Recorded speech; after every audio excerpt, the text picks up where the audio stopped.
Gibran, anak kemarin sore, diangkat menjadi wapres ya, menjadi wapres. Ya kalau mampu nggak apa-apa tadi, kalau ilmunya mampu nggak apa-apa ya. Zaman kerajaan dulu, kenapa kok mesti terhanya kepada keturunan-keturunan dinastinya?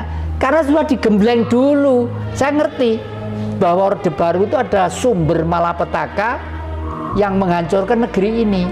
Dan sekarang mulai diangkat lagi pelan-pelan. Termasuk ini nanti ya, termasuk actionnya Jokowi yang terakhir itu secara tidak langsung menghidupkan lagi Orde Baru. Karena politik itu dari kata-kata poli dan etika, pergaulan yang penuh dengan kesopanan dan kesantunan. Jadi kalau mau jadi bupati, jadi wali kota, buka warung, buka tukang tambal ban, kalau tidak mengerti etika dan norma, ya tetap melanggar hukum kemanusiaan, apalagi hukum politik. Nah, bicara masalah kekuasaan Joko Widodo, maaf, saya sekarang sudah tidak pakai nama Pak lagi, karena dulu yang mengangkat pertama kali saya dan kawan-kawan adalah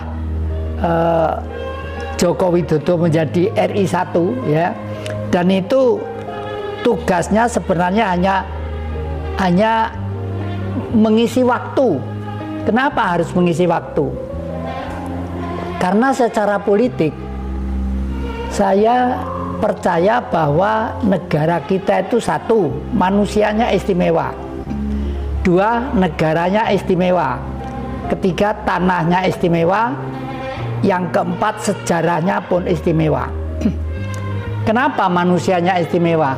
Coba bayangkan, tahun itu sudah membuat kitab suci dari batu, namanya Candi Borobudur, Prambanan, dan lain sebagainya. Di negara lain pada waktu itu masih primitif sekali hidupnya ya. Yang ketiga, leluhur kita itu orang yang jenius, cerdas pikirannya. Buktinya apa? Orang Blitar, orang Belingi yang namanya Mpu Barada sekitar abad ke-7, ke-6, ke-7 ya, sudah bisa terbang tanpa mesin, hanya dengan jubah saja. Yang kedua adalah Eyang Lawu.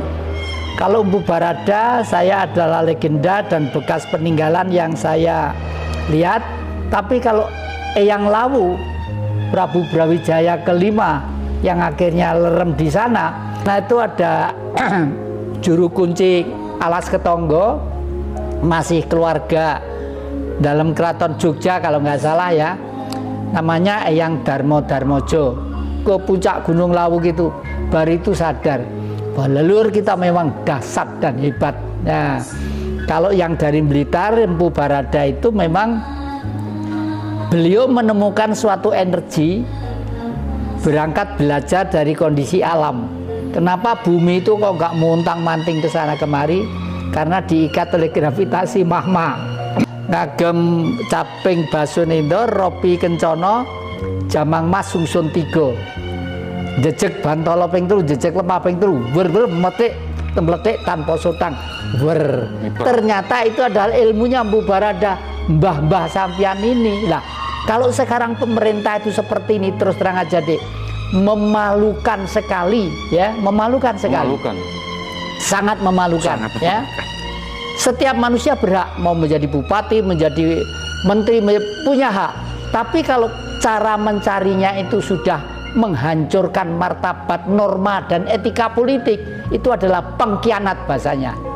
Dan negeri ini udah lama, saya juga banyak di viral itu saya sindir loh. Ini rektor-rektor, orang-orang pinter-pinter, dosen-dosen politik itu di mana? Negeri ini sudah lama bukan negeri Pancasila lagi. Negeri ini sudah lama sudah nyimpang dari cita-cita para leluhur. Jadi kalau negeri ini pengen gagah, harus seperti apa yang dipesankan oleh Bung Karno, namanya Trisakti. Bebas aktif dalam politik, berdikari dalam ekonomi, dan berkepribadian dalam kebudayaan.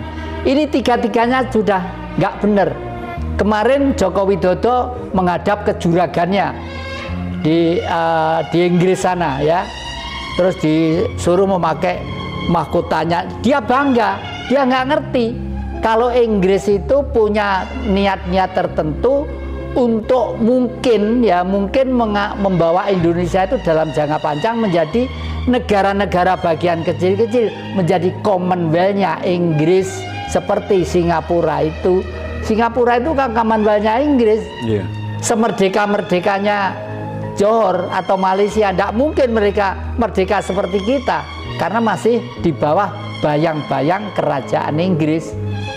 Nah, apalagi di Brunei Darussalam, ya, karena Inggris sangat support ya.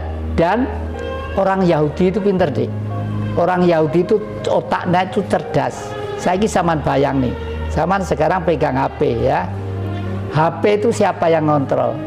Kok bisa komunikasi, bisa buka gambar, bisa satelit kan? Nah, satelit itu kalau suatu saat di-cut gitu, dimatikan, kita mau apa?